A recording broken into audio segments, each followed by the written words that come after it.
So before we get into the video, there will be no hog changes in this update patch. Okay, so we got the patch notes here, finally. So this goes over the new Battle for Olympus free-for-all game mode. We already know about this, so I made a video about it. Click up here somewhere for it. Alright, so we got an update to competitive play. The 2023 season of competitive Capture the Flag begins on January 10th. It can be found in the competitive play queue. Okay, so I was getting a bit worried there. I thought that was going to be added to like the overall ranked system. So yeah, Capture the Flag is coming to ranked for all those people who love Capture the Flag. Personally, I'm not a big fan, but hey, who knows? Maybe it can be fun. And the competitive play loading screen has been updated. I don't know what that means. Still looks the same. I guess. Yeah, still looks the same to me. Right, anyway, on to the hero update. So we got Junker Queen. She's finally getting some changes, which is great because she is one of the most underperforming tanks at the moment. And by the looks of it, she's getting some nice buffs. So, Adrenaline Rush now heals for the remaining wound damage when an enemy dies with wounds on them. Okay, that's nice. That's nice. And Carnage, the cooldown is now reduced by 2 seconds for each enemy it impacts. That is really nice as well. Damn, imagine you hit all 5 enemies with that. That's 10 seconds taken off the cooldown if you hit everyone. But damn, even just hitting 2 targets, that's 4 seconds.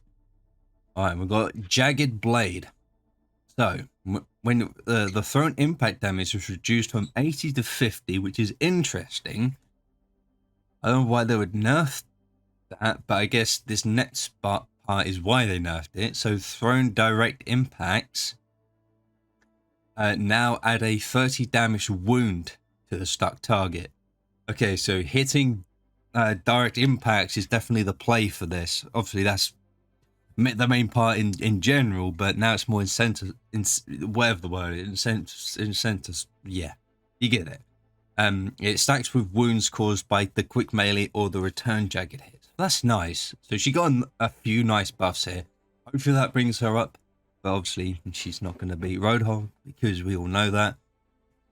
But yeah, anyway, moving on to Zarya, which is interesting. I didn't think we'd get a Zarya change. Okay, so her energy degeneration reduced from 2.2 to 2 per second. Okay, that's not bad. It's not bad. This is the energy, I presume, from taking damage when she has the bubble up, and that's how obviously her damage increases. So the delay before energy degeneration begins after gaining energy increase from 1 to 2 seconds. Okay, it's going to take a little bit longer for it to degenerate, even though it's only a second. But as I say, a second in games like this really do matter. So that's a nice little Zarya buff, I guess. Alright, support Bridget. We love to see Bridget here. The health of her barrier shield is increased from 250 to 300. These are the small things we love. So, not the hugest buff, but we'll take it, you know. I feel like Brig's going to be coming into meta real soon here, so I feel like that's going to really help her out. I just love Brig. She's such a cool character. But yeah, we'll see. We'll see. Moira. Okay, Moira change. I was going to say changes, but it's just a change. So dealing damage with Biotic Orb now restores a small amount of Biotic energy. Oh, that's kind of nice actually. She got a buff. Moira, the TikTok damage got a buff. Fuck. So, yeah, obviously, if you don't know, she has essentially 2 orbs, one that heals and one that does damage. So if you throw the one that does damage, it will now give you energy back for your heal. So if you've ran out of healing, you now just throw out your damage and gain energy back for that. Damn, I did not think Moira would get a buff before she got nerfed. But then again, does she need a nerf? Probably not. Right, anyway, so those are the hero changes.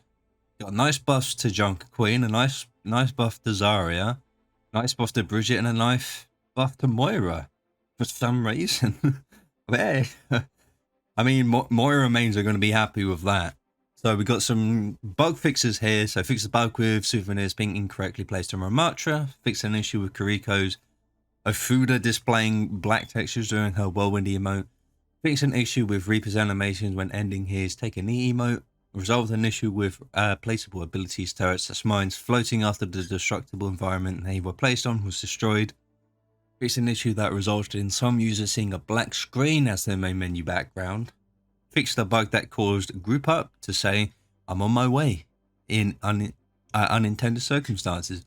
Fix an issue on some consoles that resulted in blurry graphics. Fix an issue where some players were not able to invite across certain consoles. Fixed some performance issues in the hero gallery on console platforms. Resolved an issue where daily challenges were not rolling over for some users. Fixed an issue where the end of game draw text would not appear for players if a colorblind setting was active. Resolved an issue with invite to custom game not appearing as an option in the social menu. So if any of you had any of these problems, they are now fixed. Congratulations. Yeah, sure. So we got some map fixes, I guess. So Watchpoint Gibraltar fixed some areas that allow players to escape the map boundaries. I'm guessing that's probably one of the boundaries where you could place a tourbillon turret. If any of you know that, I think it was a TikTok, which was kind of keg. Alright, Shamboli Monastery, the newest map. Fix some areas where players could become stuck. Hasn't happened to me personally, but I can imagine how annoying that is. Fix some areas where some abilities could be eaten by the environment. Oh my goodness. And fix lighting and geometry in several areas across the map. So the map's going to feel quite nice now. Nice. Right, so there's a few hero bug fixes. So fixed an issue where bash and sound effects could loop at the location of death. Never had that one, but I've played paladins and that happens all the time, especially with some of the ultimates. So good to know that's fixed. Fixed an issue where Bastion's whole screen would turn yellow when he'll play Brigitte Repair Pack. Okay, there you go. Greco fixed a bug with Swift Step and Capture the Flag that would send the flag to the destination instead of dropping it where the ability was activated. Right, so no more cheesing Capture the Flag. Nice. Mercy fixed Mercy's guardian angel, sometimes allowing her to escape Ramacho's ravenous vortex. Again, hasn't happened to me, but I can see that would be very annoying. So Ramatra fixed an issue with missing assets on Ramatra's hero information page. Fixed an issue with Ramatra's primary fire effects not displaying the correct amount of projectiles for other players. Ramatra should now play rumble effects on gamepads as controllers. Ramatra can no longer have more than one barrier active at a time. Note this could not happen in standard modes, only custom games on mode with low cooldowns. I've never had that, but yeah, I've never had that or seen that. So that's interesting. And Tracer fixed an issue where Pulse Bomb would not do damage if damage to Tracer if it was stuck to an enemy. Nice. Nice. And Overwatch retail patch notes. Oh yeah, so these are the old ones. Right, so overall not a bad patch. I was really hoping for a Souljan nerf. You know, just something to bump her down so she's not broken as hell. But hey, we got a few nice buffs to a few heroes here, which is quite nice, and just a bunch of general bug fixes, which we all love to see.